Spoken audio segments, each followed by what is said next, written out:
Hello again, folks. John Robinson here, aka Widget Walls, one-third of the space guys that are doing the Zombie in My Treehouse Kickstarter, of which this is another video update.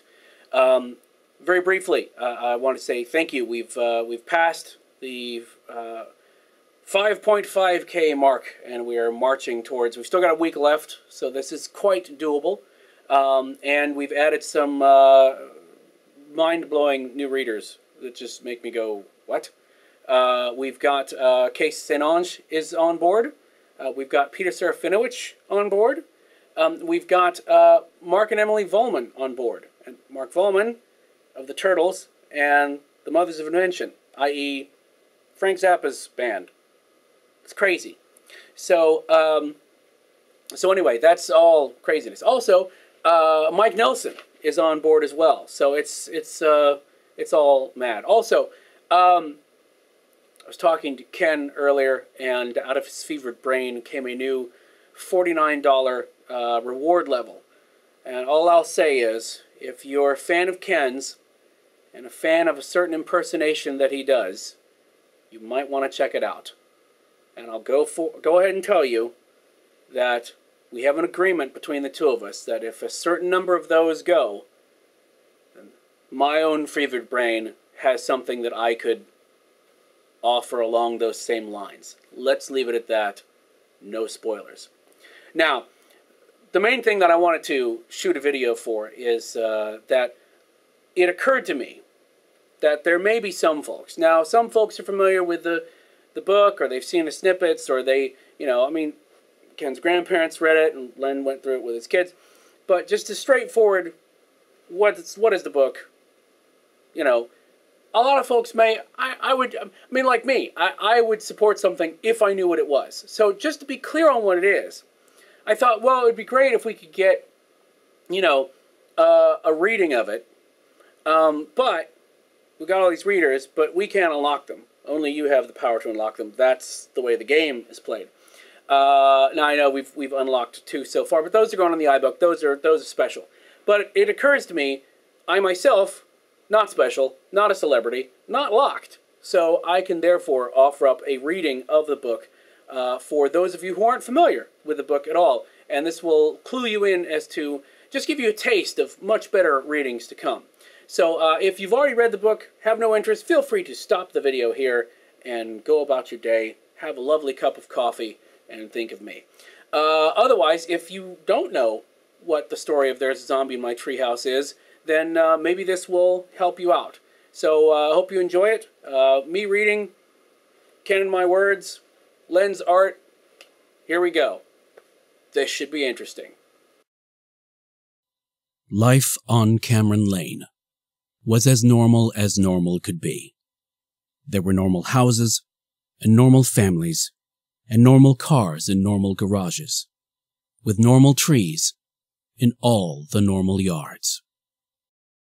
In this normal town, Johnny was a perfectly normal boy. You'd never guess there was anything particularly special about him, judging by his normal looks and normal demeanor. In fact, he was just a normal boy. What wasn't normal, however, was the tree in his yard. Well, not the tree, really. It was just a normal tree. It wasn't even the treehouse nestled in its lofty limbs. That was normal, too. On normal days, Johnny would come home after school and play in the treehouse. Some days, he'd rescue a princess from the evil dragon that perched menacingly in the topmost heights of the old oak tree. Other days, he'd vanquish the dread pirate lord, whose flagship just happened to look suspiciously like the shed in Old Man Johnson's yard. Sometimes, he even managed to save the Ruby Galaxy from the monstrous Zorgo, when his mother didn't make him come in too early. There came a day, however, not that long ago, when Johnny found something abnormal in his normal life. It was the day that Johnny discovered a zombie in his treehouse. How was he supposed to play today? Or any day? No matter how much he wanted to drive the burly bandits from Gruesome Gulch, or defeat the Grey-Hand Ninja Clan. With the presence of this undead intruder, it certainly seemed like there was no way he'd ever be able to play in his treehouse again. Things went from bad to worse when that bully Billy Davis from down the street stopped him while he was walking home from school. "What's the matter?" Billy the bully asked. "Why aren't you playing in your stupid little treehouse?" "I can't go play in my treehouse," Johnny said. "There's a zombie in it." "There's no such thing as a zombie, you ninny," Billy said. "Well, if you think that, you can go tell him. He's right up in the treehouse. I bet he'd love to hear he's not real. But I wouldn't do it, if I were you. You'd have to be pretty stupid to do that." "You're stupid. I'll go tell your imaginary zombie whatever I want," Billy said with a sneer, then pushed Johnny out of the way. And up the ladder he went. And Johnny waited. But Billy the bully never came back down again. The next day, Johnny's sister interrupted him while he was sitting in the den. He was trying in vain to find something worth watching on television, unable to shake the feeling that the dread arch-pirate Ernie Black was now ruling the oceans in his absence. "What's wrong with you?" his sister asked. "Why aren't you out in your treehouse pretending you're a cowboy or a princess or whatever it is you do out there?" "I can't go pretend in my treehouse," Johnny said. "There's a zombie in it." "That's silly. There can't be a zombie in your treehouse. Zombies can't climb trees," his sister said. "Everybody knows that." "Well, everybody but this zombie, apparently, because he's up in the treehouse. You're more than welcome to go tell him he can't possibly be up there. But I wouldn't if I were you." "I think I will go tell him," his sister said, smirking. And up the ladder she went. And Johnny waited and waited. But his sister never came back down again. The next day, Johnny's mother came into his room while he was lying in his bed, wondering what he was going to do now that he didn't have a treehouse anymore. Who would save the Queen of the Moon?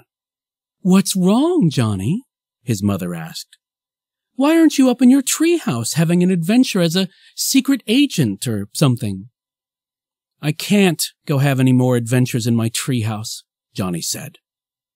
"There's a zombie in it." "Now, dear, we've talked about this before. Zombies aren't real. They're legends, and in reality, they're just people who think they've died and been brought back from the grave," his mother said. "They don't know any better. Perhaps it's just a confused person in your treehouse." "Well, the zombie in my treehouse definitely doesn't know any better, because he's real, and he's up there right now. It'd be great if someone could unconfuse him so he'd go away, but I wouldn't do it if I were you." "Nonsense! I will go tell that poor deluded man right this instant," his mother said. And up the ladder she went. And Johnny waited and waited and waited, but his mother never came back down again. The next day, Johnny's father came into the kitchen while Johnny was sitting at the breakfast table, building the Great Pyramid out of cookies. "Johnny, why are you moping about in here?" his father asked. "And have you seen your mother and sister?" Johnny sighed. "I'm in here because I can't go up in my treehouse and play. There's a zombie in it, and Mom and Sis went up to go take care of him." His father said. "Well, I hope they remember that it takes a nice strong blow to the head to stop a zombie. And really, If it's only one zombie, he should be easy enough to deal with. I'm surprised and a little disappointed you weren't able to solve this problem on your own. Well, he seemed to be more than I could handle, Dad, because he's still up in the treehouse. Maybe you could show me how to do it, so I could have my treehouse back. I'd be sure to take notes, so I could handle the next one. But maybe you should get some help, just in case. Oh, poppycock, son! If it's only one zombie, I won't need anyone else. Dad'll show you how it's done straight away, his father said, as he grabbed a sledgehammer. And up the ladder he went. And Johnny waited, and waited, and waited, and waited. But his father never came back down again. Johnny is still waiting for someone who can help him with his zombie problem. Because although it's nice to have the bully gone, and he does miss his mother, and his father, and his sister, mostly, he really, really misses his treehouse.